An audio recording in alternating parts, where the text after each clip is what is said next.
اول ورځ پاکستان جوړ شو دوی څه کار وکړو اول ورځ پاکستان جوړ شو د لا اله الا الله په نوم باندې لیکن اولنۍ ورځ وګوره دوی څه نافذ کړل چې دا به اسلامي جمهوریت وي اسلامي جمهوریت جمع کول داسې لکه اسلامي يهودیت لکه اسلامي نصرانیت لکه اسلامي مجوسیت لکه اسلامي شراب لکه اسلامي بانک لکه اسلامي سود لکه اسلامي زنا دا جمع کول داسې دي ښا د اسلامي جمهوریت په دا د اول ورځ کفرو په دې باندې موږ صبر وکړو یا مو بغیرتی وکړه جنگ مو نه کړو په هغه ورځ باندې مو اعلان نه کړو بیا دویم فرصت تاسو وګورئ پاکستان وی زما اساسي قانون نشته دی اساسي قانون سوار لست وکاله مخکې نازل شوی قانون موجودو د محمد رسول الله صلی الله علیه وسلم اقوال او افعال علماء محفوظ کړي موجودو لیکن د ول زما اساسي قانون نشته دی مال اساسي قانون پکار دی نو اساسي قانون بچرتای د 1915 یو دغه د برتانی جوړ شوی قانون انډیا اکټ چې به ورته ویلو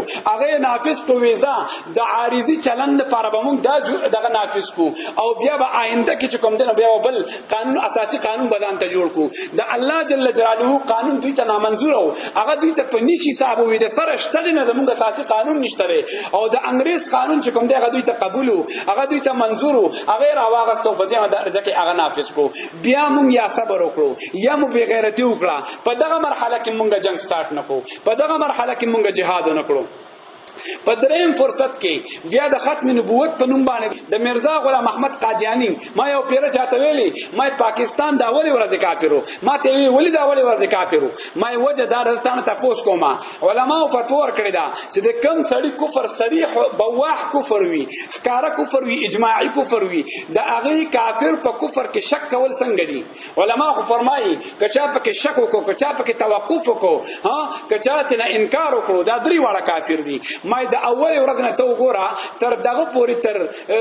یو یایم پوری دو یایم پوری دا قادیانی ته د کافر نه ویلو قادیانی اتفاقی کافر نو چې د پاکستان اساسی قانون قادیانی ته کافر نه ویلو او قادیانی اجماعی کافرونه دا اساسی قانون اسلامی شوسو دا اساسی قانون په کوم بنیاد باندې ته اسلامی کې نو د هغه ورځ نه د ختم نبوت بیا یو دغه چت شو د غلام احمد قادیانی په نوم باندې دا تاریخ په پاڼو کې ورک شوی دی دا پټ شوی دی په دې خلک لا سنت دي په دې خلک تاسو ته دوکي درکې په منبر او محراب کې دا دوکه روانه ده په لار او په چوک کې دا دوکه روانه ده چې د خلکو نه دا تاریخ پټ کړي شي دا خلک اونویني په 1952 کې تاسو وګورئ په یو ورځ باندې د ختم نبوت په سر باندې لس زره کسان قتل کړي شو ښا لس زره کسان دی پاکستانی فوجي دغه آرمي والا دی بلوچ رجمنٹ دی پنجاب رجمنٹ دی دغه کوم دی دی ملیشي دی اردو دا را پاسیدل او دوی چې کوم دنه په هغه ورځ باندې دغه په لس زره کسان په یو ورځ باندې قتل کړل تاسو ګورئ دا تاریخ ته دا ناشنا خبره ده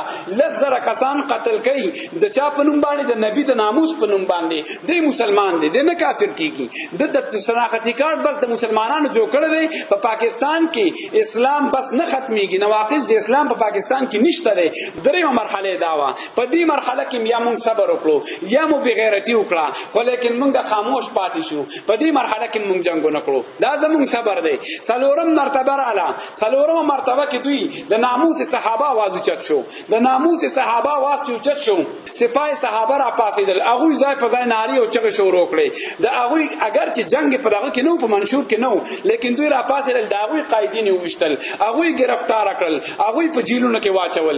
د صحابه په دفاع کې د هغه سره دا کار وکړو دغه مرحله کې یا موږ صبر وکړو یا مو بغیرتی وکړه بیا خاموش پاتې شو بیا مو سونوي دا غینه پس نفاذ شریعت محمدی را پاسېدو نفاذ شریعت محمدی ناره ولګوله هغه وی چې شریعت نافذ کړي د شریعت د نفاذ په بدل کې باجوړو سوزول شو ها په ملکن باندې دغه شو جنگونه وشو خلک په جیلونو کې واچول شو قتل کړي شو خزه کونډ کړي شي بچی یتیمانان کړي شو کورونه وسوزول شو وجه سوا د شریعت غواړي ولې غواړي حالانکه دا هغه سره پرمن ناروا هغه سره جنگ نو دا هغه سره ټوپک نو لیکن باوجود دا غین هغه پرمن نارم د نه برداشت کیدا چې ول دې ماته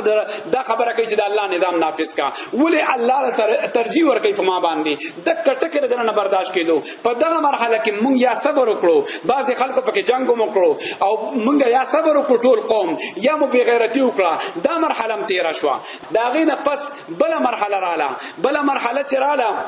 د علماو د قتل ځای په ځای د علماو قتل چې کوم اهل حق علماو هغه ځای په ځای وشتل شروع شو نو کله حبیب الله مختار ولا کله مفتی نظام الدین شاه مزی ولا کله چې کوم دنو هغه دغه ولا د یوسف لدیانوی ولا کله بل ولا اهل حق علما د دې جبه بندول لپاره د دې قتل عام شروع کړو په دې مرتبه کې بس زمونږه صبر او یا بے غیرتی وا راپا بسیدو پروړ بودریدو دوه ټیرونه به موسوزول او چې به مو ول پاکستان مرداباد او بدغه کوم دنه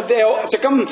حاکم به په زمانہ کې داغه خلاف کوم یو څه چې ولګولي او واپس براله کورونه ته بس د عالم د سر قیمت په ادا شو چې دوه ټیرونو پروړ باندې وسوځیدل دغه مرتبه یا د صبر یا د بغیرتی وا په دې مرحله کې مونږه پاتې رالو بیا غلی پاتې شو دا غینه پس بل مرحله رااله د اقوام متحده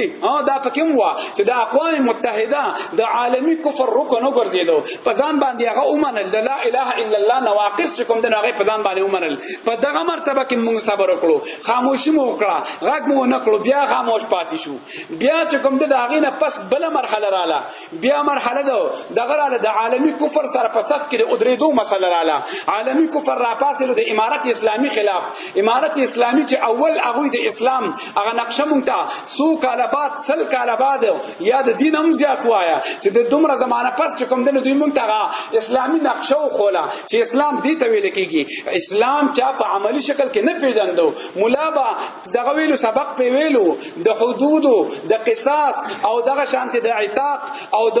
وینزو دغه غلامانو د دې بابونه په داسې واوریدو ودا اوس هم په عمل کې نشته دا په عمل کې نشته لہذا دا پرېږ دی اول ځل مونږ ته چې نقشه خوله دا غي په خلاف باندې پاکستان را پاسېدو او د عالمی کفر سره سات ورکړو هغه ته اډي ورکړي هغه ته دعوت ورکړو هغه را عالمی اسلامی نظام باندې يرغل وکړو په دغه مرتبه کې مونږ ډېر چغي واله خو هغه چغي دغه نه پر تاثیر نه وي مونږ یا خاموشي مو وکړه بیا دغه نه پس دغه مرتبه هم تیر شو په دې مرتبه کې مونږ سونه ویل بیا دغه نه پس بل مرحله رااله مهاجرین چې کوم دنو خلکو سقوط شو خلک را روان شو پاکستان ته یو مکمل او شو بس د سرو بازان او عرب بس چرته ونیسا خرڅ کا نیسا او خرڅوا هغه خلک خرڅ کړي چې کوم زما د محمد رسول الله صلی الله علیه وسلم د کلی نه راغلي خلکو دغه د جوار د کعبه د جوار نه راغلي خلکو نن سبب زده محمد عربي سره مخامخ کیږم صلی الله علیه وسلم کداغه خلک زما په گریوان کې لاس را واچي شکایت د حوض کوثر په غاړه باندې چې یا رسول الله زه د وطن ته ورغلم ستاره کلیوالو ما ستاره دین د تحفظ د پاره ورغلم د په ما باندې ننګ او غیرت نه لکړي دغه صبر هم زمونږ نه وشو دغه بی غیرتی هم زمونږ نه وشو خاموشي مو اختیار کړه په دې باندې مونږ سونه ویل بیا په قبایلو کې د دې په خلاف باندې چې ته دغه وکا ته بجنګ نه کې ته د امریکای خلاف وسله نه راوچته ته به کوم د زما اطاعت کې ته به وسله پزمکه باندې دی